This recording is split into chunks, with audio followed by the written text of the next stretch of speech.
ఈరోజు మనం తొక్క మినపప్పుతో వడలు చూద్దాం. 5-6 గంటలు నానబెట్టిన తొక్క మినపప్పుని ఫ్రిడ్జ్లో ఒక అరగంట ఉంచి తర్వాత మనం కొన్ని నీళ్లు చిలకరించి బ్లెండర్తో బ్లెండ్ చేసుకుంటే పిండి రెడీ అవుతుంది. ఈ రెడీ అయిన పిండిలో కొంచెం కన్సిస్టెన్సీ ఇంకొంచెం గట్టిగా రావాలనుకుంటే మనం కొంచెం మిల్లెట్ రవ్వ మిక్స్ చేసా. మిల్లెట్ ఉప్మా రవ్వ ఏదైతే ఉంటుందో అది 1 టేబుల్ స్పూన్ మిల్లెట్ రవ్వని దీంట్లో కలిపేసా. ఉప్పు కలిపినప్పుడు ఇంకొంచెం పలచగా అవుతుంది కదా, అందుకని కొంచెం మిల్లెట్ రవ్వ వేసామనుకోండి ఆ కన్సిస్టెన్సీ అచ్చం వడలకు కావాల్సిన పిండిలాగా వస్తుంది. సో ఎప్పుడైతే ఇది అలా ఉంటుందో దాంట్లో తరిగుంచుకున్న క్యాబేజీ, ఉల్లిపాయ, పచ్చిమిరపకాయ, కొత్తిమీర, కరివేపాకు, జీలకర్ర ఇవన్నీ కూడా మంచిగా రెడీ ఉంచుకుని ఈ పిండిలో కలిపేసేయాలి. కలిపేసిన ఈ పిండిని మనం డీప్ ఫ్రై చేయకుండా ఇలా గుంట పొంగడంలో వేసి వడల్లాగా చిన్న చిన్న వడల్లాగా వేసుకుని మనం సిమ్లో పెట్టి వాటిని చక్కగా కాలనేస్తే యమ్మీగా ఉండే వడలు రెడీ అవుతాయి. క్యాబేజ్ని ఏం చేస్తే పిల్లలు తింటారా అని ఆలోచించే వాళ్ళకి ఇది ఒక మంచి చిట్కా. ఉల్లిపాయ ముక్కలతో ఉంటుంది, సన్నగా తరుక్కోవాలి. క్యాబేజ్ పెద్ద పెద్ద ముక్కలు కాదు, చాలా సన్నగా తరుక్కోవాలి. అప్పుడే మీకు అది క్యాబేజా ఉల్లిపాయ ముక్కలా కూడా తెలియదు.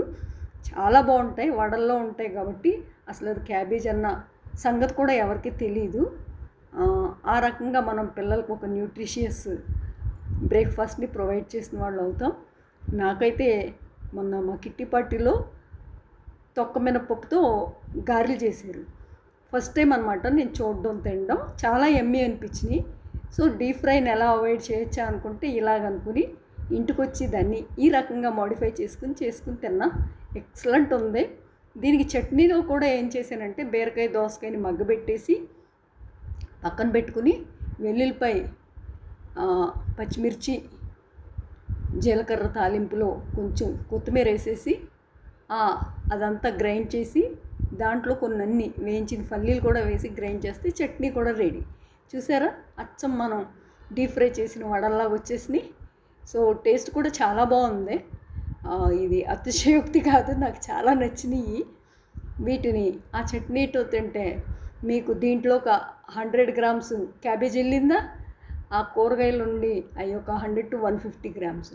సో 200 గ్రామ్స్ ఆఫ్ వెజిటేబుల్స్ మీరు బ్రేక్ఫాస్ట్లోనే తింటున్నారు.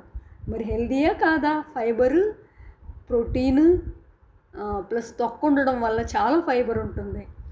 ఈ వీడియో కనుక నచ్చితే లైక్ చేయండి, షేర్ చేయండి. ఇప్పటివరకు సబ్స్క్రైబ్ చేయకపోతే సబ్స్క్రైబ్ చేయడం మర్చిపోవద్దు.